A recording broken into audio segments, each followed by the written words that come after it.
First item on the agenda would be consider approval of the minutes of the Common Council meeting of 7/14. Those minutes were in your packet before the meeting. Any questions or comments on the minutes as presented? Motion to approve the claim. Motion by Bounds to approve. Second. Second by Kisling. All those in favor signify by saying aye. Aye. Opposed? Motion carries. Claims were also the docket was available for your review. Any questions or comments on the claims as presented? Make a motion to approve the claims. Motion by Kisling. I'll second it. Second by Ware. All those in favor signify by saying aye. Aye. Those opposed?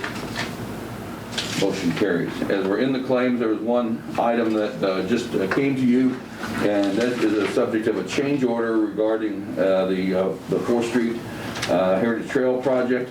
We became aware through Dick John, our engineer, that there was, shortly after we made our last change order, there was a small change that we counted one lighting handhold wrong. So the amount of the change order is for $1,100 to cover the cost of that one additional lighting apparatus on the pole. So there is a change order before you to be change order number 3, I believe. Yep, it's 3. Change order number 3 in the amount of $1,100 over the last change order, and it is there is the funds sufficient to cover this particular change order. So if you have questions, any questions about the change order as proposed? If not, I would entertain a motion to approve change order number 3. Motion to approve. Motion by McFerrin. Second. Second by Duvon. All those in favor signify by saying aye. Aye. Those opposed? Motion carries. That change order is approved. Thank you, gentlemen. Next up on the agenda, we have our Housing Authority annual report, and we ask Heidi Reller to come up and present her report. Heidi? Hello. Welcome back, Heidi. You all received my report. Does anybody have any questions? What are your report? Well, I do have to thank Phil, especially this year, for helping me with the bonding company for our project that's been going on for 4 years. We finally got the check from the bonding company, and we've contracted with Stryker Construction to come in and do the flooring. During this time with all of the COVID stuff, we've decided to keep 2 of the units. We have 4 units open right now that I got approval from HUD that we could keep them open and not lose subsidy or hurt our occupancy rates. And 2 of those units we're actually going to set up as hotel rooms and have them professionally cleaned. The people, they don't have a lot of money to go out to eat, and it's just not safe for them. They're all elderly and disabled. So we're going to set up those units for them, and then have them professionally cleaned in between, and then just move them back to their own unit just for their safety. So it's worked out really well. But the flooring's supposed to be in, of course it probably comes from China, so it's supposed to be in the middle of August. But and then we'll get that ball rolling.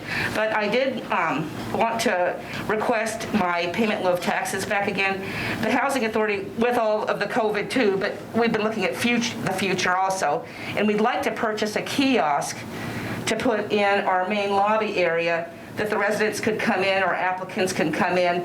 They can do applications, they can recertify. Every tenant has to recertify their lease every year and provide documentation. One thing with this kiosk, they can scan their own documents. They don't have to give me their birth certificates. They don't have to give me their social security cards. They can just take care of all of this.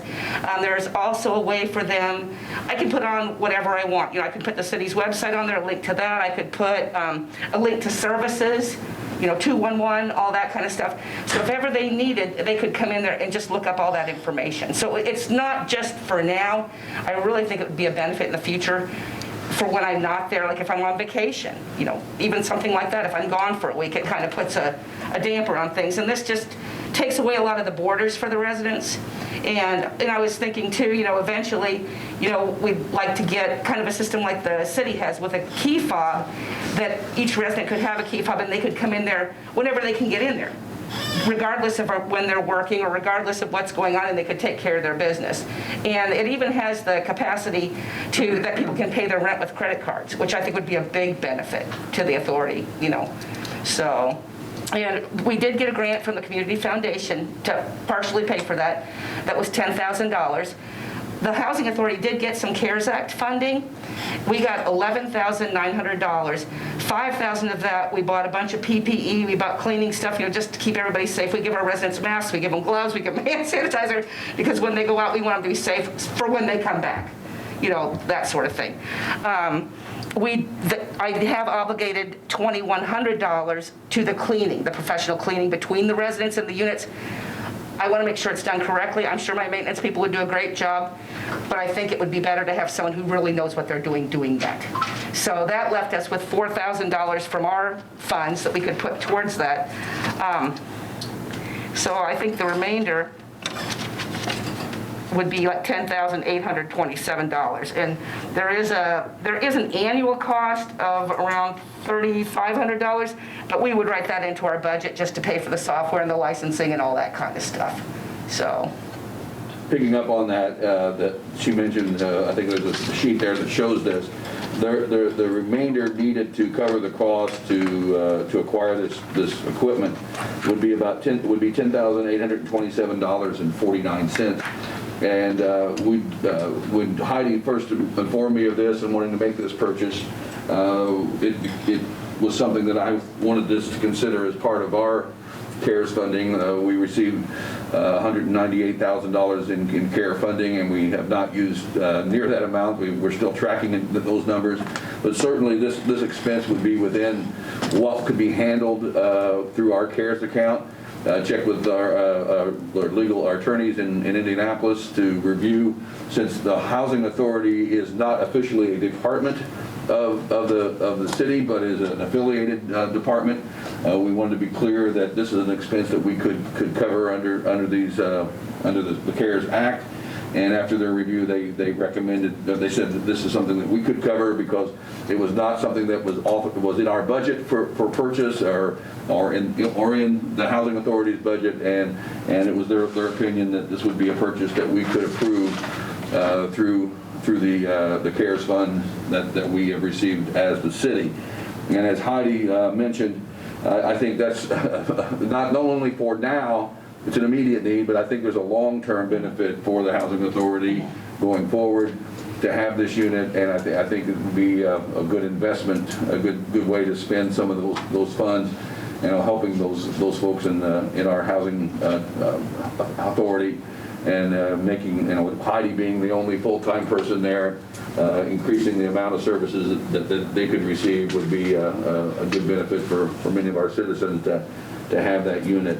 So, if you look at the request that you saw from Heidi, the budget you looked at, two actions that we would need to take separately. One would be to approve the use of the pilot funds returned to the Housing Authority in the amount of $11,592.51.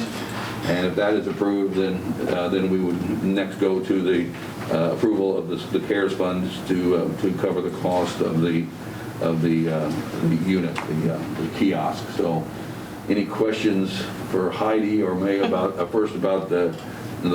first action would be the pilot. So, I know that we've used pilot funds well in the past and making continual improvements to the property.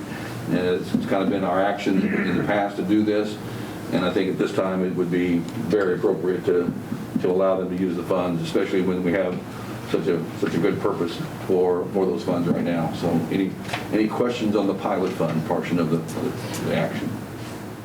I'll make a motion to forgive the pilot funds to the Housing Authority. We have a motion by Kissling. I'll second it. Seconded by Balance. All those in favor signify by saying aye. Aye. Those opposed? Motion carries. Now, it would be the authorization to use the CARES fund in the amount of $10,827.49 to the Housing Authority for the purchase of the kiosk. Any questions on that action? I have a question on the kiosk. Can you put, if the resident has a work order to be done, can they put that on? You can pretty much add just about anything on there. It's really nice. Beneficial to you. Yeah, it'll make it very nice. Okay. And I could even log in from, like, if I would be sick or if I would be off, and I could take my laptop, I can log in at home and I can see what's on there. Okay. And then I could call maintenance or whatever and let them know. So that's a great benefit. Okay. Question? I got can we get together? Because the city won't be paying the entire amount, so. And we will just be sending in for $10,000. So I guess you'll pay part of the invoice and we'll pay part of it, is that? We can do it that way, yeah, that's fine. What's- We'll work it, yeah, we'll work it out, yeah. Okay. Any other questions? So I would entertain a motion for expenditure of $10,827.49 to the Housing Authority to aid in the purchase of the kiosk. Motion made. Motion by McFerrin, I'll second. second by Ware. All those in favor signify by saying aye. Aye. Those opposed? Thank you. Motion carries. Heidi, thank you for your report and Thank you for all you do for us. keep up the good work. Nice update. Next up, we are considering a contract with Matrix Integration, and Rob Bindle's here to explain that contract. So this is our annual contract renewal with the Matrix for them to manage our phone system and our routers and switches and the 2 phone controllers. Some things that this is an annual contract. We renew it every year. It runs from August 1st to July 31st. Page 3, it talks about system monitoring. So they have a computer at the water treatment plant monitoring, because that's where our internet comes in, so it's tracking if routers or switches or anything goes down. It lets us know on our phone system if anything crashes, and it gives me an automated email so I know what's going on. Page 4, one thing that we had them add in this contract, I think last year, was we wanted to have, there's upgrades to the hardware, the router switches and the call controllers. So there's 1 major upgrade a year and then 2 minor upgrades a year, and we have in there the time frames of when those occur, and then we get written confirmation via email that that's actually occurred. So we're with the firmware, the software, any other major updates that need to occur, we're making sure that those are actually happening. And there's quite a few times where I will call in, phone's out, need extension change, name change, whatever. Call the whole system's down. Maybe it's not even us, it's Indiana Telephone, or we have a connection issue where the fiber line's been cut, so we can call them and say, help us out. Not that they can always fix it, but they can help us understand if it's internal or if it's outside the city's equipment. They're also backing up our equipment, the programming once a year. So if we would lose all our equipment through like lightning strikes or anything like that, all our settings are backed up. The other thing that is included in this, there's a separate quote. So the total contract is $31,500, but of the $31,500, $14,019.88 is the SmartNet from Cisco. The SmartNet coverage from Cisco gives us 24/7 coverage, a 4-hour response window on all of our Cisco equipment, so routers, switches, and the 2 phone controllers. So if one of those dies, lightning strike, we've had it happen twice, they have to have equipment in Matrix's hand within 4 hours, and then Matrix will be on site to get that back up. So we're up usually within 4 to 8 hours typically, whereas if we don't have that SmartNet coverage, we found out we had one piece of equipment go out of life kind of in the middle of the year. We didn't replace it. Lightning hit it, and we waited 3 days for equipment. But luckily, we had a piece of equipment we kind of cobbled together, got ourselves going, but we learned, don't ever have this lapse. But we kind of got caught with a piece of equipment just went into life in the middle of the contract. And so we're really watching how those things are, that we're current on that stuff now. So yeah, the total contract is $31,500, and the SmartNet is $14,019.88. Rob, is that 14,000 something new that's being added this year? That wasn't in... It is, it's not new. It's actually, last year it was like 13,000 something, but it went up slightly with the equipment. That SmartNet cost us went up just slightly. Okay. So the difference between the 31,500 and that 14,000 is really the managed part of the phone service, where they actually help us diagnose problems, fix problems, whatever we need. So I had them run some numbers and just look at how many hours we have used them and what services and what level of engineer we've used. And last year was 161 and 3/4 hours. if we pay their actual labor rate for those engineers and whoever worked on it, it'd been a little over 27 grand. So you can kind of see you can see a huge savings, about $10,000, $11,000 of savings by having this contract in place and having these prices or the labor negotiated down. So yeah, it's a good benefit to have it, but without the SmartNets, Cisco without a SmartNet, you're kind of stuck. But it gives us a lot of security by having it too. Is this a budgeted item or is this shared by utilities? I think this is split between all departments. It covers the entire city, all buildings, all 10 buildings are covered. It's everybody It's underneath your house. It's Including the everybody. council? Yeah. Yes. That's awesome. Good deal. So the total price is this 31, 31.5. and that, yeah. the And that 14 is embedded in there. That 14 is a part of that 31.5. Yes. Just to make sure I understood Yes. how that, I thought that's what it was. Yeah. And just to kind of give you guys a heads up, we're starting to look at equipment life. Some of the stuff is going into life next year, so we're starting to have conversations of where are we kind of going with this? Are we going to replace equipment? Are we going to do a different scenario? But we're looking at we want good solid service, uptime 100%, but we want to also look at money is there a way to save money potentially? So we're starting those conversations too. And as you all know, technology is changing, so the options that we had when we began this phone system are different now. And so we're doing an exploration of what those options are, and Matrix is helping us with that discussion as well, just to see what the best cost-effective way and technology-wise, the best way to manage our phone system. I read somewhere this is up to 150 pieces of equipment maybe, or something like that. Is that? We're not even close to that. That's We one. have probably we have almost, there's probably 18 pieces of networking equipment. That's outside, not counting the handsets.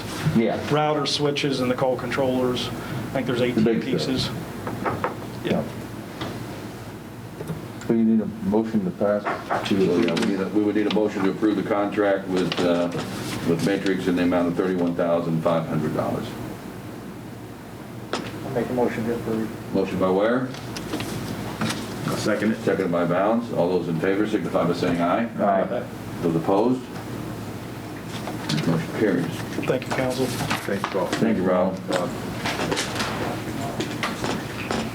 Next, we have considering a rezoning ordinance, and our planning director, Paul Lake, is here to report on the action by our planning and zoning board. Good evening. Hi, Paul. Had a plan commission meeting last night that was actually a fairly lengthy agenda. We had a number of items on there. The one that's landed in front of you this evening is an ordinance to allow us to change the zoning district and amend the zoning map. The property that we're talking about is, you can see this or not, I'm on. Ignore the fancy artwork. This tract that says I-2 on it. This is Hunter's Crossing here, this is Chestnut Street and 19th Street, where the old lumberyard used to be. It's currently zoned heavy industrial. A request was put forward by S&S Properties Corporation to rezone it to residential 2 district. And the reason for that is there's a project that's being batted around called Chestnut Gardens. That involves development of 12 duplexes or 24 units. In order to accommodate that, it needed to be rezoned. Now, at the hearing last night, and it was a public hearing, we had a number of residents from the area that were just curious, that came to ask questions, hear what was being done. It's a good project, it's a good use, and even without a project like Chestnut Gardens, it's probably a recommendation I would make anyway. And the reason being is you've got predominantly single family to the north, to the west, to the southwest. You've got commercial all the way over to 231. A residential 2 district gives you a nice buffer between that less intense single family and the more intense heavy industrial or commercial categories to the east. We have representatives of the project, both Brad Eckerly with Grossman Land Surveying is here, as well as Ruger Kirsteins. It was approved 8-1, and the one was absent from the meeting. Like I said, it was a busy agenda because we had that, and then the next logical one behind that was the subdivision of the property to allow for the development of duplex. And there's still more work to be done with the Board of Zoning Appeals at a later date. But tonight, it's a request to go ahead and allow the Plan Commission's recommendation to the council of approving it to move forward and allow us to amend our zoning map in the zoning category. Councilman Kissling, a member of the board, you heard the hearing last night. Any comments or? No, I think it's a good project. It'd be good for the community. Any questions from the board for Paul, or the developers are also present if you got a question for them? So, Only comment is it's been vacant for some time. It would be nice to see it put to, a use, and an R use would probably be a lot better than an I use in that area. And If I'm an adjacent property owner that has a single-family home, I would if wholeheartedly concur with I you. was the neighbor, I would rather have an R use than an I use, I think. And we had one of the attendees last night is the closest single-family home to the west, as well as a representative. We had a couple of people that were from the Hunters Crossing that stopped and asked, what's this about? Just essentially finding out what the project's about and what the request was for. Drew, you can correct me if I'm wrong, but last night you mentioned it's a 55 and older project, right? Yeah, it'll be a 55 and over market rate rental community. Are there any type of plans or sketches that we might be able to see? Brad's got a site plan with him. Are you talking about elevations of what the units are going to look like, or are you talking about floor plans? Yeah, mostly just like a Site plan. site plan. And I didn't bring the renderings with me this evening, but I could most definitely send them out to anybody that needs them. Well, was there anybody that spoke against it? No, there was not. No. This one had nothing to do with income, correct? Beg your pardon? This has nothing to do with income or nothing like that, right? the private development. No, it's all market rate. Private development, market rate. That's good, okay. Ruger, you might explain to them what the facing on the exterior of the duplexes is going to be, and what the thought process, what materials you're going to be utilizing on that. So it'll be a mixture of Rosetta Stone, cedar shake siding, Dutch lap siding, and unsure about the masonry mix in there, but it's going to be a newer style, I guess you call it the craftsman style design, and that's what we're going to go for. With the duplexes, we're going to mix up the colors and color schemes on so they're not all 12 identical. What that looks like, we don't have all the exact colors on what duplexes yet, but we plan to mix up the color schemes a little bit. It's going to look very nice when it's finished. So this one's probably just a little cleaner for you, but basically 19th Street up here and Chestnut here. So part of the rezone encapsulates the full area. The assisted living lot 1 would be to the south here, and then the remaining tract would be with the public street coming in here for the development of those units here. So this is just a backlay. The colors get a little light on us here, but just see a better representation of the existing streets and then what we get into in that regard. Very nice. And the lot number 1 that Brad alluded to regarding being the assisted project where an assisted living, the R2 district does not allow that, but what the discussion has been is go ahead and we request them to go ahead and rather than have an application that asks for 2 different categories, rezone it all to R2, and then they're going to come back to the Board of Zoning Appeals with a use variance request to allow for assisted living to be developed on that lot number 1, parcel number 1. Is there any type of an estimate as to when construction might start, when it might be completed? So potentially, given everything goes well in the planning stages, we start moving dirt later this fall.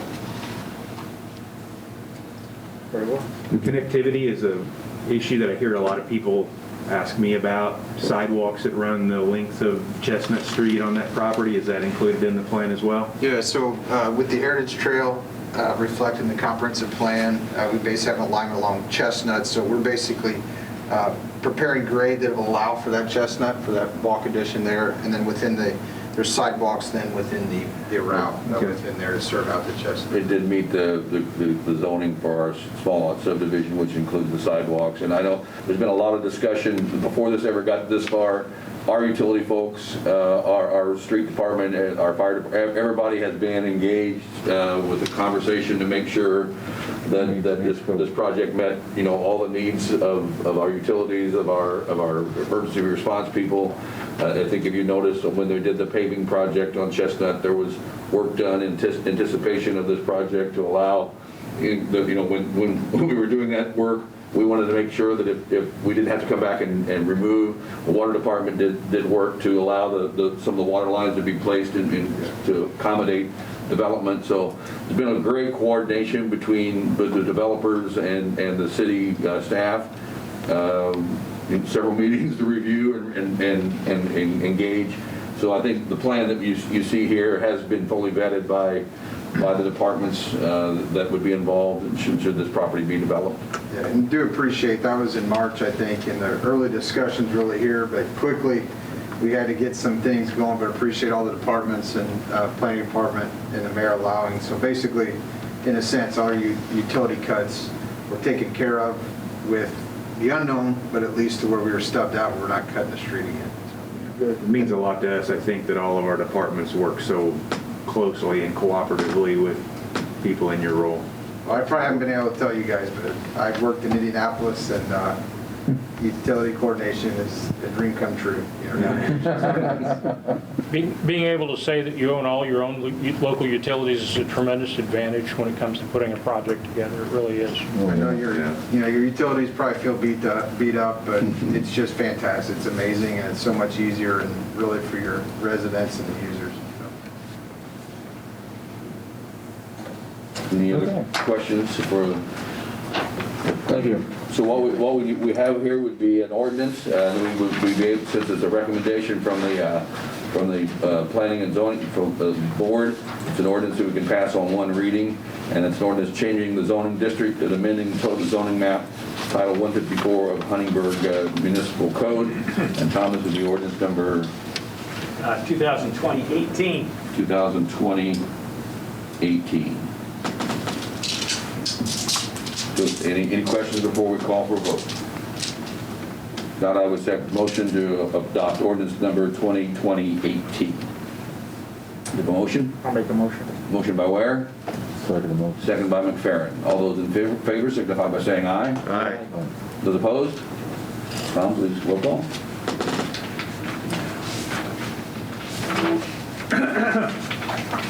Chesley. Aye.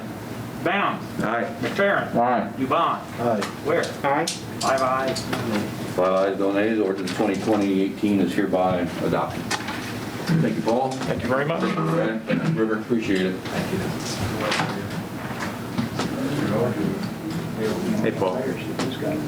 Next, we have Energy Superintendent John Rutherford. Evening, Council. Start off with the gas department. Put 7 new services in this month. Got 8 on file. 4 of them were in Hunter's Crossing 3, with 3 of the others being out and about in our system, scattered out. We did finish the critical part of the water main project for the gas department in front of Subway, the Family Dollar. Back before Subway was even built, there was houses there. We got that 6-inch main running along there. We didn't know if Phil and his crew cut it off at the main. You worked there, didn't you, Phil? 50 years ago. my time. Later, Steve's time. Yeah, probably.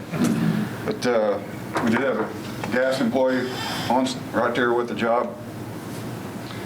They started digging by the Subway and right under the concrete sidewalk, the excavator, they pulled up a steel line.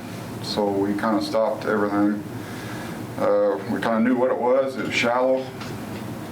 We got our instruments out, declared it was a dead line. So then our gas guy cut the line, and here it was abandoned.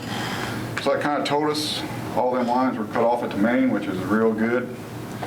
We were happy to see that, so we went down the line and we ended up finding 5 of them, which are, we figured it'd probably 5 houses in that little stretch.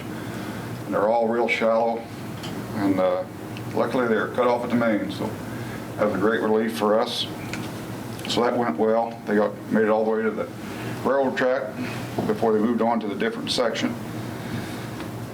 And then they've been working in the parking lot by Machine Works. I think Lev Excavating had a project going in that parking lot.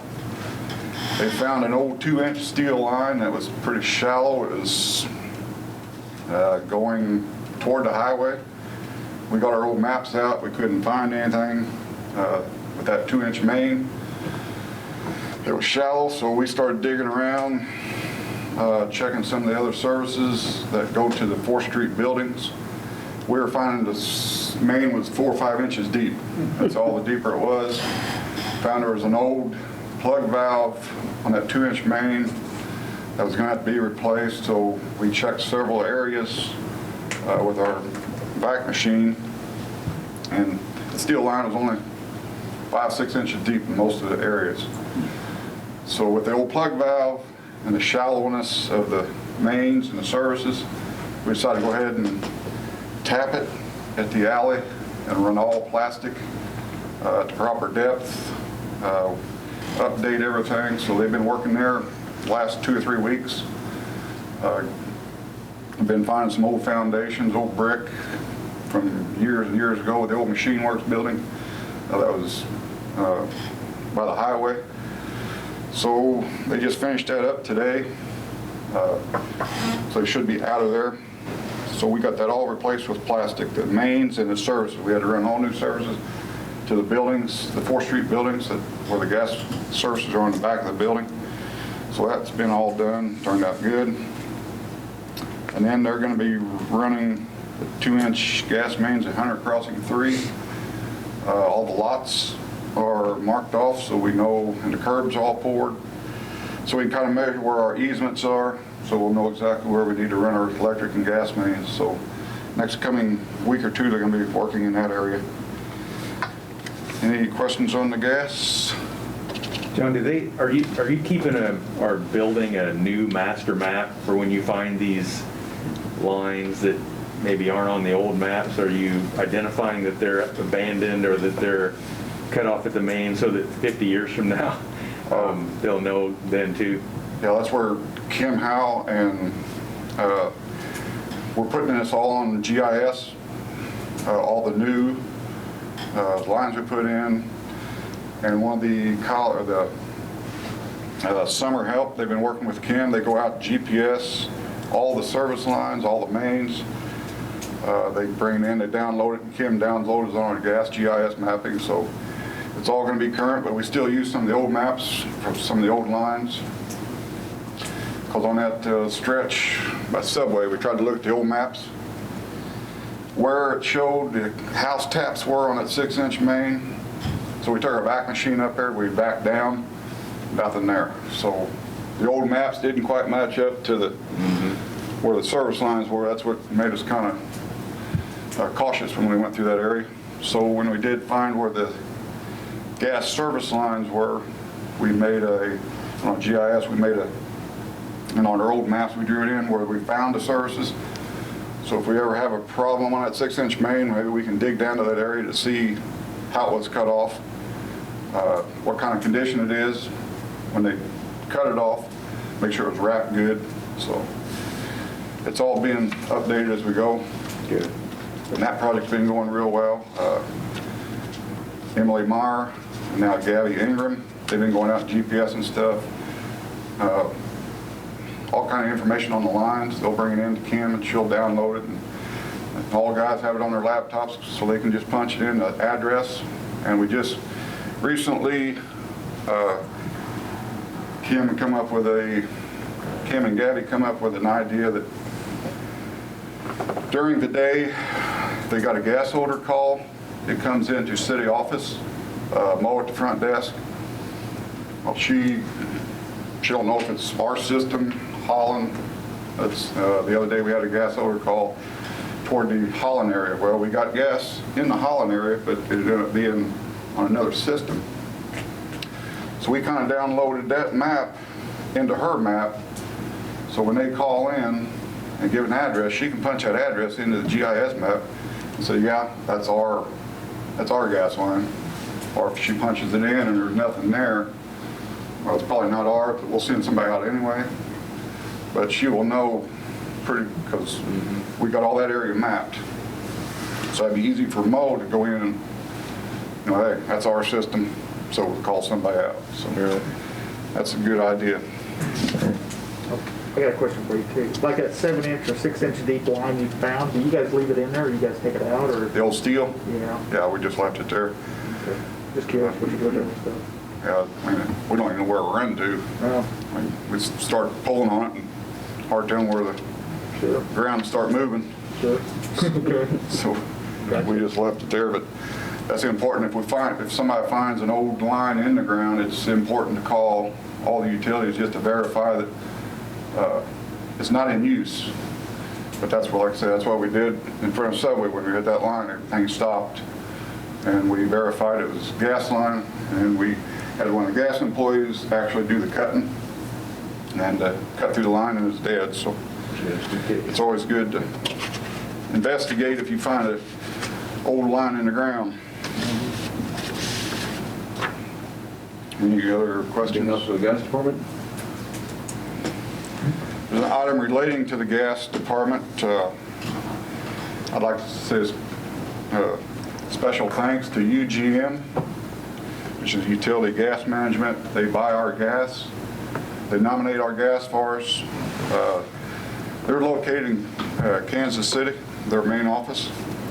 And Ron Reagan is a real good guy to work with. He buys our gas. He keeps us updated. He sends me a market report every week on the national market for the gas. They come up with a program last year.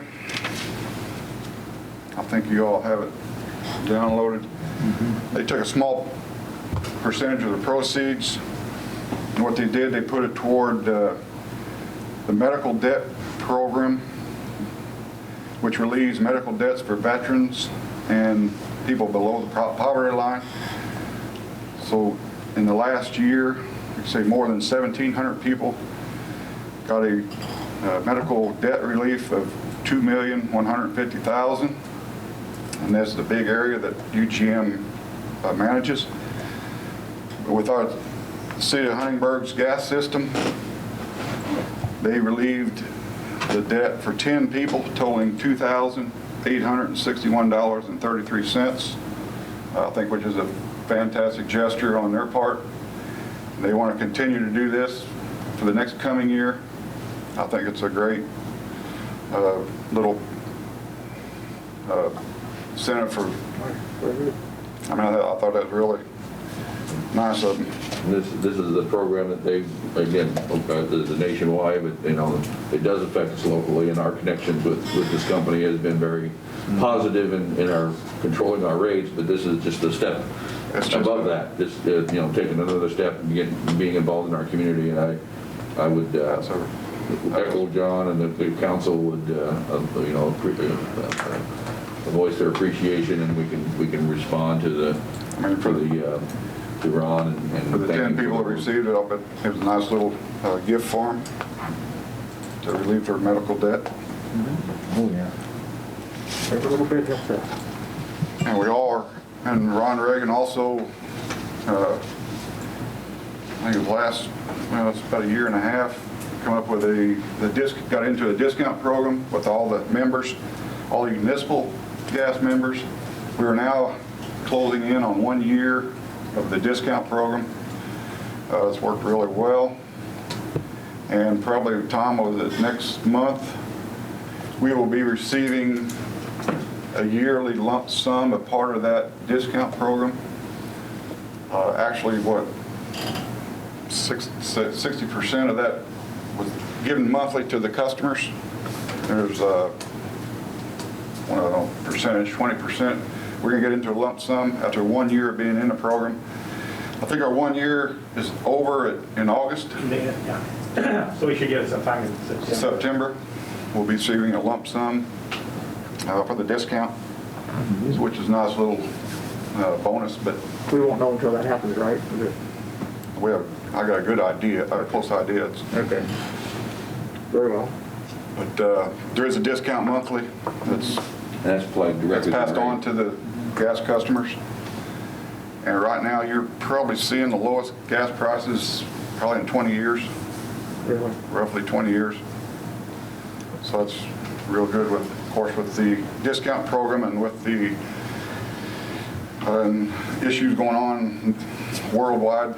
The gas consumption is down. A lot of it is, some of it they've been selling overseas. Some of them shipments have been canceled. They liquefy the natural gas and sell it to foreign nations. And some of them big, large shipments have been canceled. So production's down, but some usage is down. But that's just worldwide. But overall, I mean, prices, cost for gas is really good. Electric department? Electric. Crew's been doing some line clearing out and about through the areas. The last area there is in, behind cars there. We got an overhead line that runs down to the Smile Center. It runs alongside a lot of trees. They've been growing into the lines pretty good, so they've been out there clearing that. They have replaced all the poles now on County Road 200, south of Sunset Drive, all the way to the hill where Brunsman Farms was, or is. It was like 24 poles. It was nice working that stretch of road while it's closed. It was a lot safer, so they could get the poles replaced in a timely manner. And then they worked at Hunter's Crossing 3 before the curbs were poured, running conduit across the streets where we had to cross. So they got all that conduit installed. Now that the curbs are poured, the lots are marked off, we'll be going in with the electric and the gas. We'll be putting the mains in, setting transformers, splice boxes. So that'll be a couple weeks work there.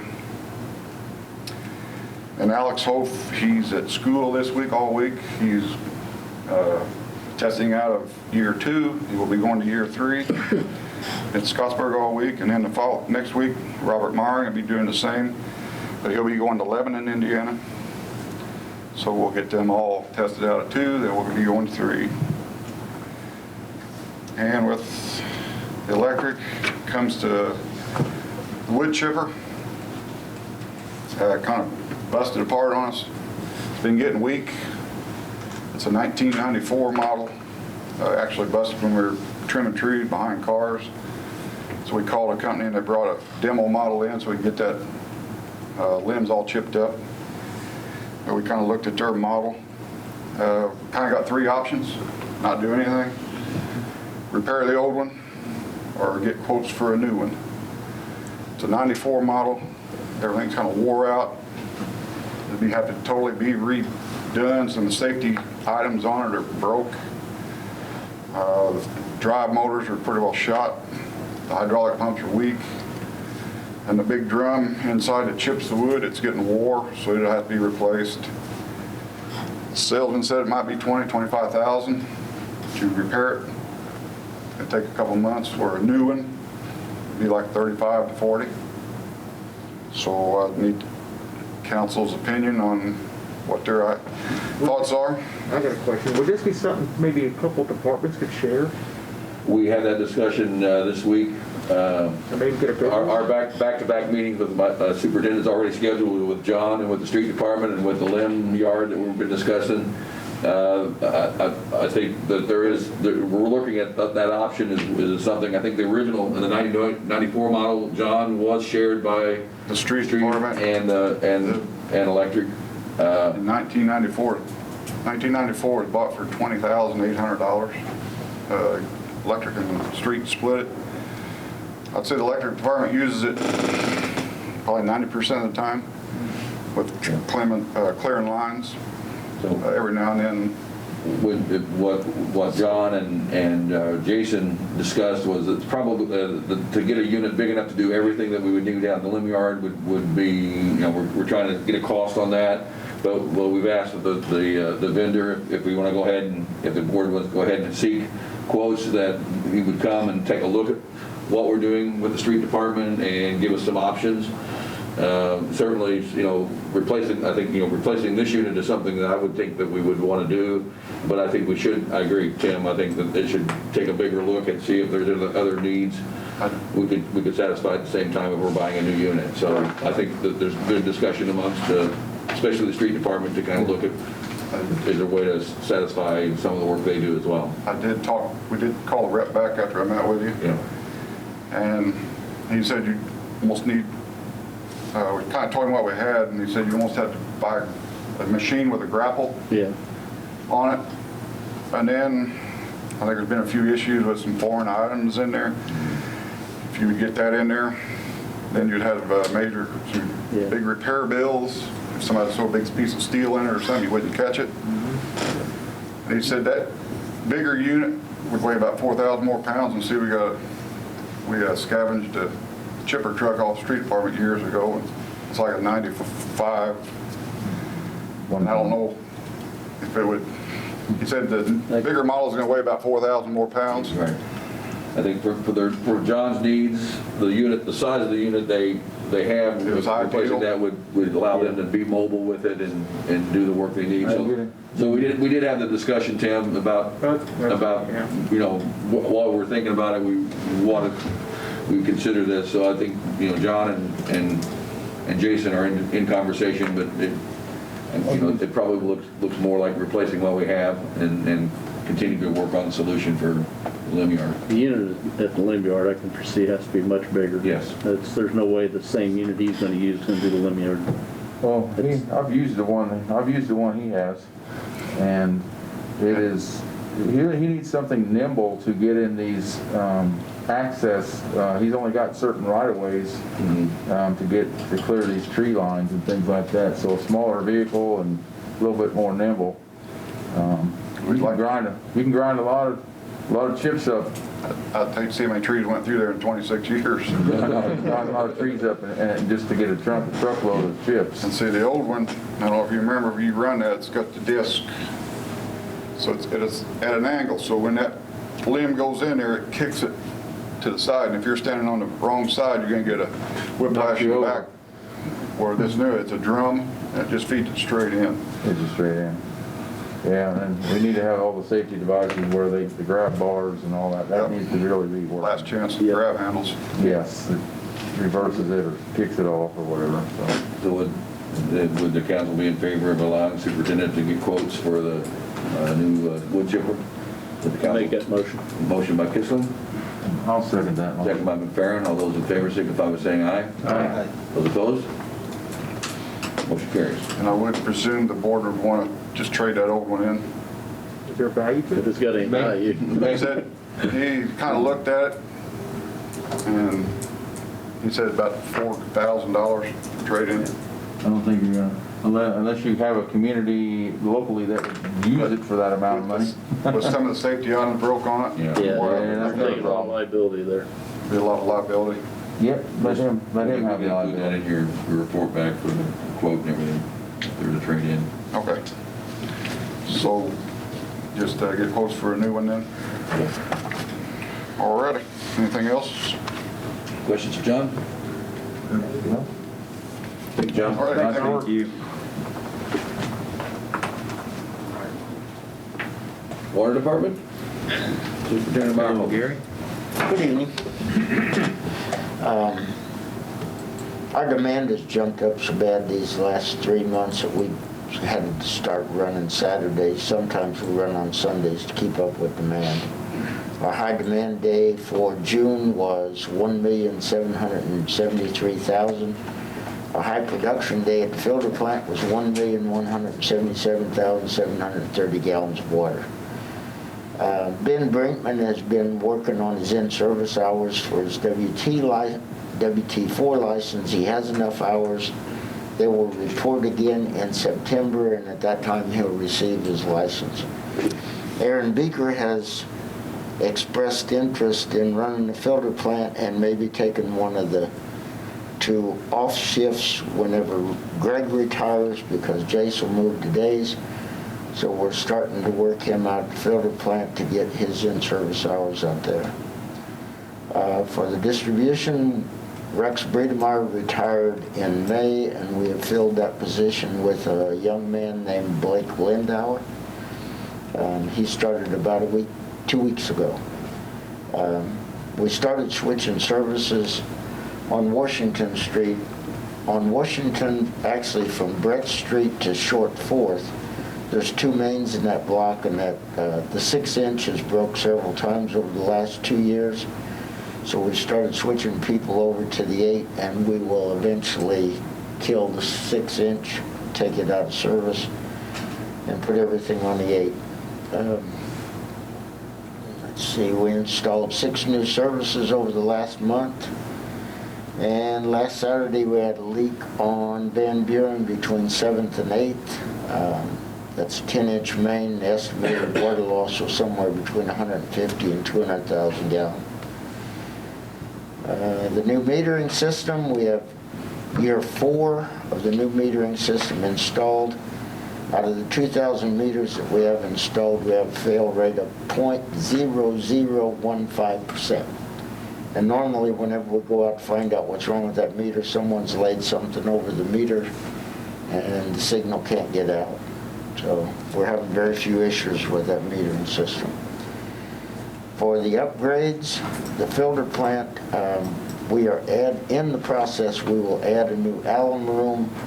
The blocks have been laid, the bricks are almost all laid on the new alum room, and the trusses have been set.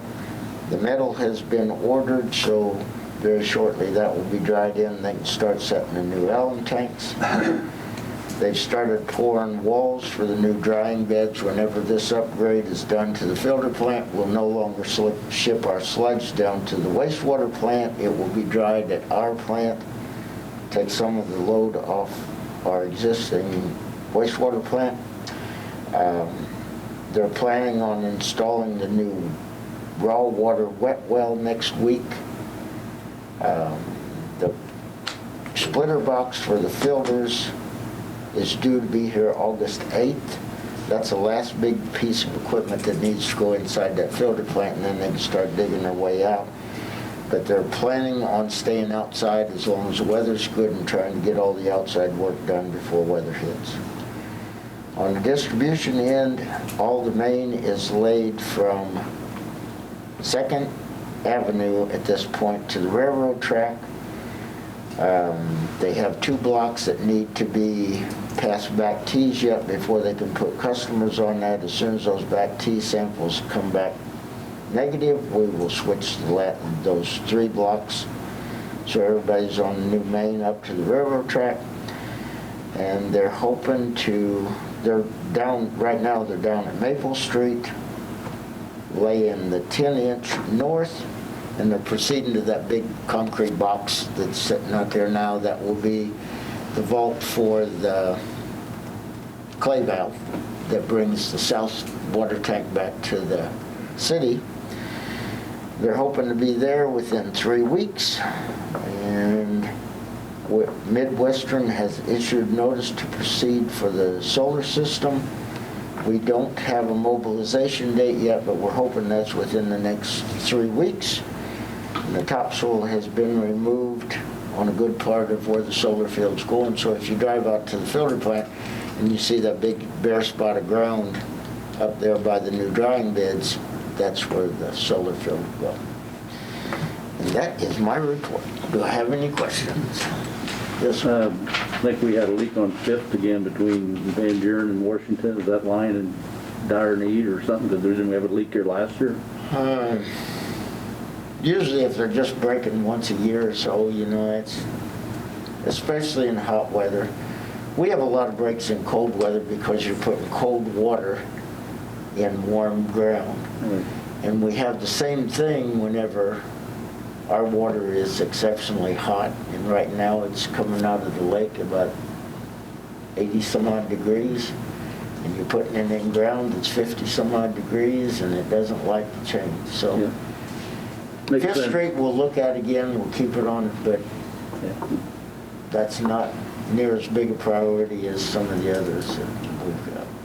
As this project moves forward, I think you heard it from John's report, I just want to commend all the departments, from Gary's department and John's, the coordination and the contractor as well. I mean, the coordination to keep things moving and keep the project going has been really good, you know, and that's part of the success of the program, is that they are very diligent about making sure that things are right before they move forward, and our crews have been on scene and making sure that as things are installed, we know exactly what's going on. So I commend all the departments that are working together on that project. It's going to be a long-term benefit for the community. Gary, can you remind us again, because I know there's a project going on and it's a big expansion. I'm looking at these numbers, 1.7 million on the high demand day and 1.1 million on the high production day. How is that issue going to be affected when this project's done? Well, we're going to be, right now, we can produce 1.2 million gallons. In other words, 1,200,000 gallons. So you can see on our high production days, we're getting closer and closer to that 1.2. Whenever we're done, we will be able to produce 2.4 million gallons of water. Which exceeds our highest usage day. Which will exceed our highest usage day. Right now, we can't, the Right. usage on that, the highest usage day was exceeding our ability to Correct. make it. So Patoka is very important to us at this point, but after we get the filter plant done, they're still going to be important to us, but we'll run the plant slower, and the slower you can run the plant, the lower your dosages on your chemicals can be. I have to take those off. The lower your dosages on your chemicals will be, and the better water you're going to produce. So if my figures are right, and if Huntingburg continues to grow at 3%, this filter plant should take you 40 to 45 years into the future, which is pretty good. Pretty good. Then you can come back to us then and ask for another one. At that point, you can retire, Gary. I won't be here then. Any other questions? In more for Gary? ways than one. Any other questions? No, it's good. Thank That's you. good. Thank you, Gary. Have a good night. Thank you. Who dug in the highway today? We've got a problem there. Now a couple things from the city attorney, a management agreement with the beverage license at League Stadium. Yes, if you recall, last year you authorized the city to apply for an alcoholic beverage permit for service of alcohol at League Stadium, essentially in connection with the Bomber program. The Alcoholic Beverage Commission did in fact award a beer and wine permit to the city of Huntingburg for service at League Stadium. And we're allowed to contract with the manager to manage that permit. They will be responsible for buying inventory and staffing the sales. The DuBois County Baseball LLC, doing business as the Bombers, have requested and actually volunteered to step up and manage that permit so that we wouldn't have to keep track and buy inventory and hire bartenders and make sure everybody's trained. And so you have before you a proposed management agreement between the city of Huntingburg and DuBois County Baseball LLC, whereby they would undertake the management of the permit.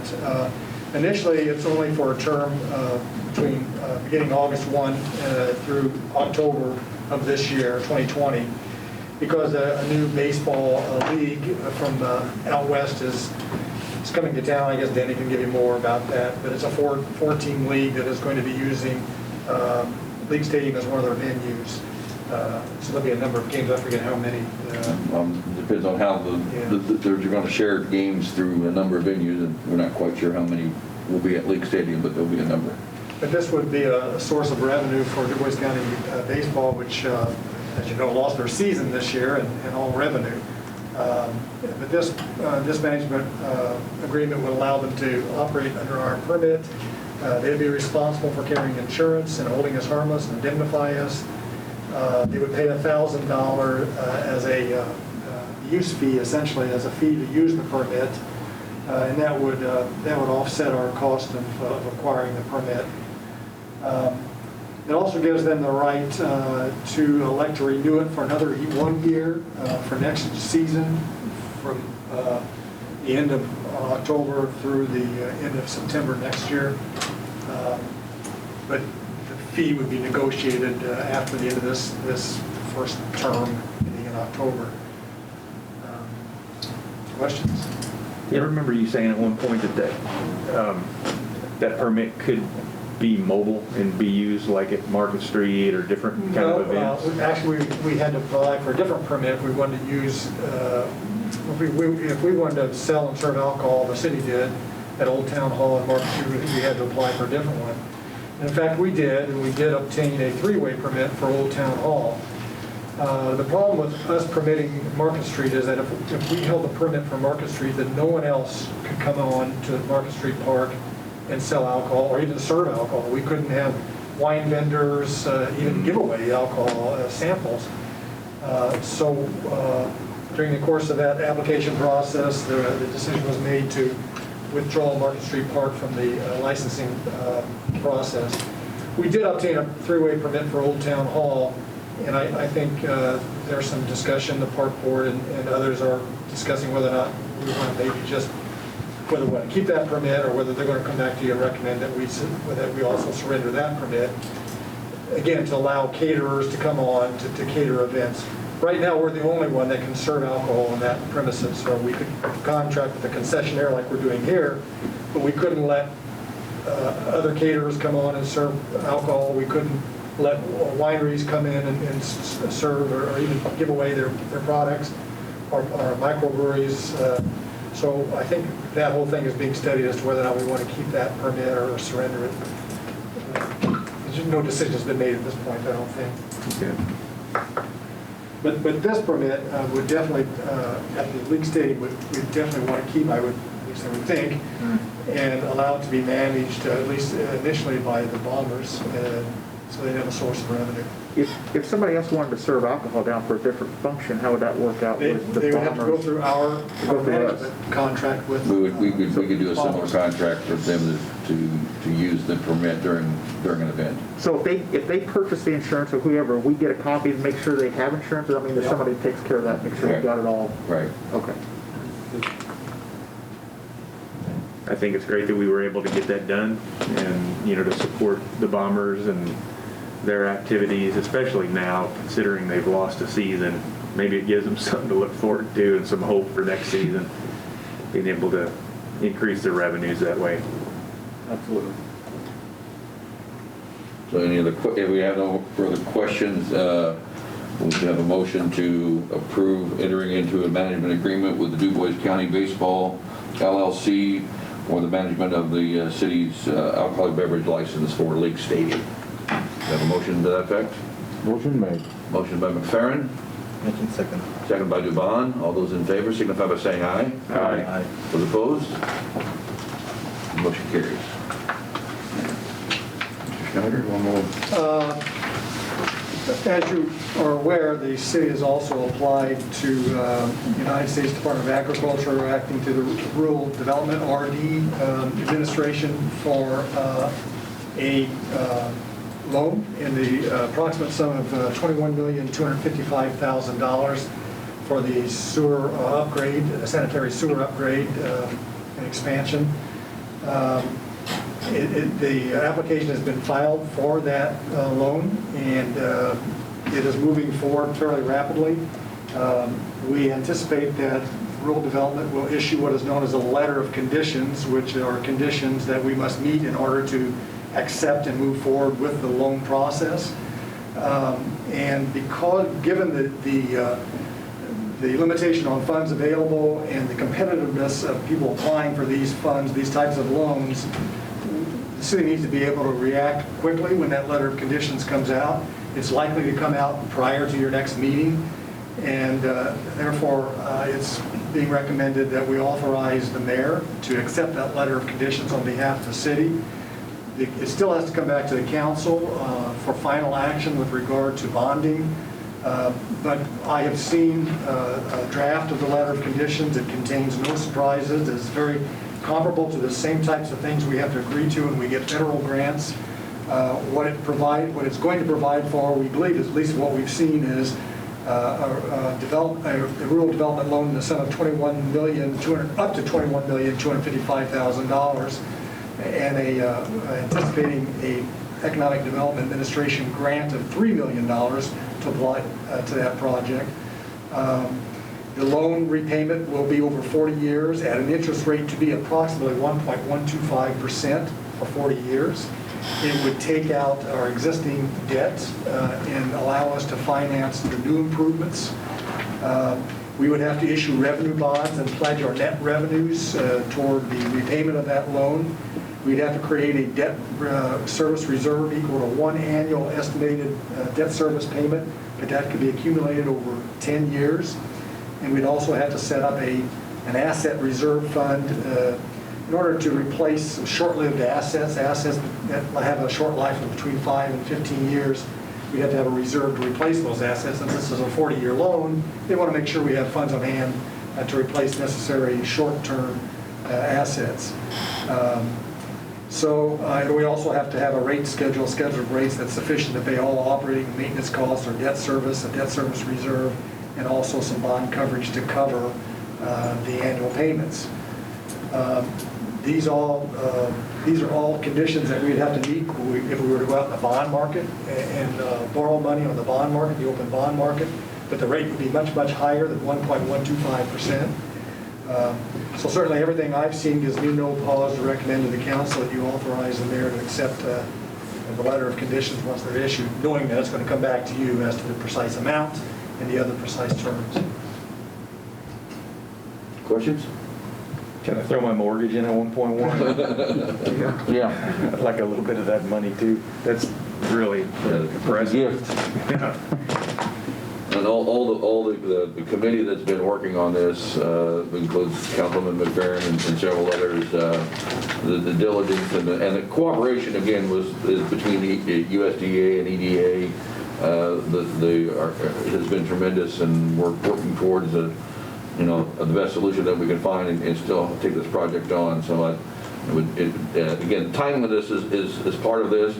It should we get the letter, should we get the approval to go for the loan, getting that approval signed and back as quickly as possible is an element, because it is a competitive bid, a competitive program. So getting our application ready to go in a timely manner is something that we need to be very considerate about. This allows an up to amount. That Right. we're not dictating the amount That's right correct. now. That's correct. I want to make sure that everybody We had to put a understands maximum that. amount in the loan application. Yeah, that's what you got to put in. And We hope to shore that up a little closer to home. right. And the grant will be at least $3 million, we believe, from the Economic Development Administration. But there's no guarantees on that also. No, there's not. At least $3 million. So do we need a motion? A motion to allow the mayor to enter into their letter of condition when presented. I'll make a motion. Motion by Ware, I'll second it. second by Balance. All those in favor signify by saying aye. Aye. Those opposed? Motion carries. Anything else, Bill? That's all I have. It's budget time. Tom has been, has distributed the budgets out to the departments, and we're working hard to get those back to him, and give him a little update on what's happening there. And then we have to consider setting the date for our annual budget day here in the city. So Tom, Yeah, I've been working on the income side of it, and those budgeted funds that don't really have a superintendent associated with them. But then we'll need to set a time. Probably we did morning, afternoon, late morning, afternoon on a day when y'all You have some dates? spend the day doing it. And when do we need to have that action of start the process of approving the budget? We need to have that ready to start at the end of August, is that correct? Yeah, because I think our budget hearing is, what did I say, September Right. 22nd? Or is it? So in the past, if I could recommend a date and talk to Tom about this, the reports are due back from each department by August 3rd, and to give Tom a chance to compile. In the past, the council, we've met like on a Wednesday and done a morning and an afternoon session. So the date that we were looking at as the first potential date would be August 12th, as a day that we would, again, have two sessions, basically a morning and an afternoon, where each of the departments would come and make their reports and have the council review their budgets. So that's the first date I want to throw out, and if that does not work, then we can I start. think it was a 10 to 12 and a 1 to 3. I think that's what we did in the past. Whatever, however that worked out. Yeah, like 10 in the morning, we worked till noon, took a lunch break, and came back and finished the reports in the afternoon. So that's a date that would work for internally, but of course, the council, we want to, if that's a date that we far enough out that we can set that, that'd be the recommended date. My calendar says yes. I'm good. I'm good. I'm good. Four goods? We're good? Jose will make, Jose? It says, 12? it's a Wednesday. I think in the afternoon, I have to go into Evansville to move my daughter to Okay. university. You know what time that you need to be leaving? I think by 3 o'clock. Well, I think we can, We'll be done by then. I think we'll be done by 3, so. Usually, we just go until it's over, and if we could If we need to continue we could on, push into the, we can start earlier or whatever. start earlier, or, yeah, that'd work. We'll get you out and load the car up. So we want to make it 10 to 12 or 9 to 12, or want to? Yeah, you want to go earlier? Or?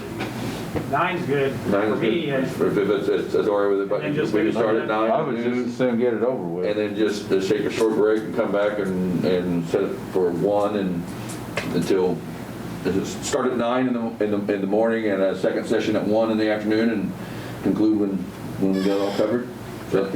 so we would need to set a meeting for 9 and 1 on August 12th. Need a motion to set special council meeting for budget hearings on August the 12th at 9 a.m. and at 1 p.m.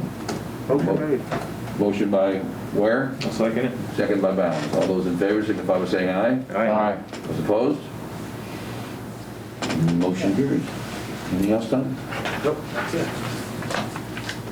And any other items, anywhere else? Council items? Anything from the council this evening? I have one thing. I know we are concerned about the rise of the increase of the COVID-19. I know we have some conversations about it, and then I talked to Councilman Bounds today, and I asked him if he would like to make a statement about it, and representative of the council would be great. Certainly. Yeah, first, I have spoken with the council as well, and first wanted to thank Mayor Spinner and my fellow council members for the concern that all of you have had over this issue. I know all of you personally, and I know your concerns are genuine and heartfelt and in the right place. And in light of all the local increases in the COVID-19 numbers in our community, and out of a sincere concern for the health and well-being of those that we are elected to serve, I'd like to request that we all make a united effort to do everything that we can to slow the spread, flatten the curve, protect the public, ourselves, our co-workers, and our loved ones by abiding by the recommendations of our trusted healthcare officials and local leaders. So please consider, for hopefully a very short time, to wear a mask when you're in public, be respectful of the wishes of the businesses that you frequent. Many people there have high-risk employees that are there to help you. So we're asking that you do what you can to protect them by wearing a mask if the business requests it. And the simple things like wash your hands regularly, use hand sanitizer, keep your space disinfected, stay home if you don't feel well, stay home as much as possible if you're in an at-risk group due to a health concern. And lastly, be respectful of others, be mindful of social distancing, and please just be nice to each other. Everyone is feeling a certain level of stress right now, changes at work, school, changes here at City Hall, toilet paper shortages, in addition to the normal stresses of life, plus the events that we're all watching unfold in the news, have all contributed to the stress levels, but I think together we can make a difference, and we will, as your elected officials, make every effort to lead on this issue and be good examples in the community. We ask that you consider doing the same. Just as we know you are watching us, remember that others are watching you, your kids, your coworkers, your spouse, your parents, your neighbors. If everyone just makes the effort to do a little more for a little longer, we may be able to make a difficult and stressful time just a little better for everybody. So thank you all, and I would open it up for other council members to comment if they'd like. I agree with everything you've said. I think the state has handled this the best way. I don't believe locally we could do a mandate. I think it has to be done statewide. I think it's done the proper way. And I'm like you, I hope people do abide by it. I make a special effort myself to do what we need to do. I see people in and out of our store. Some are doing it, some aren't. So we try to encourage them to do it. Locally, as a customer of our business, we're trying to keep our truck drivers out of our place. Operate through a window so that we can try to keep contamination out of our building. So I think as St. Camp, we're doing the best we can to do this. I'd like to echo your sentiments that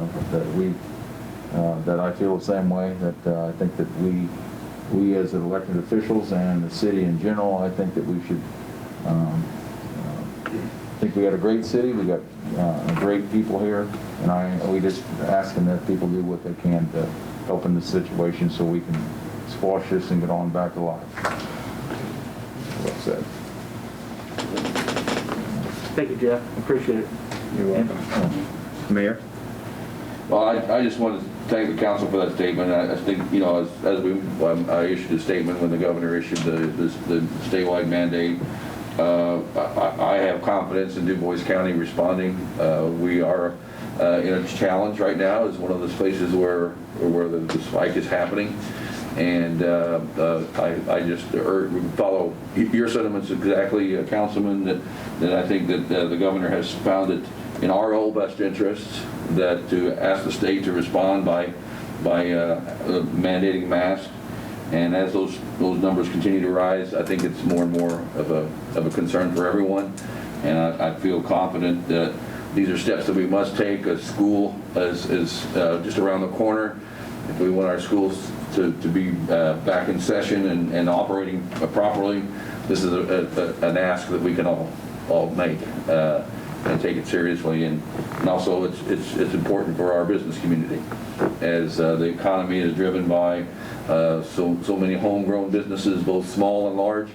To take this responsible step is something that we can ask and urge all citizens to do. So I appreciate the council's support in that, and the strong comments that you're making. And I think we have good citizens in our communities, and I think that they will respond accordingly. So thank you for your comments this evening, gentlemen. Appreciate it. Are there any other items from the floor? No, come back to the floor. Hearing none. Motion to adjourn. We have a motion to adjourn by Councilman Ware. I'll second it. Second by Kissling. All those in favor signify by saying aye. Aye. Opposed?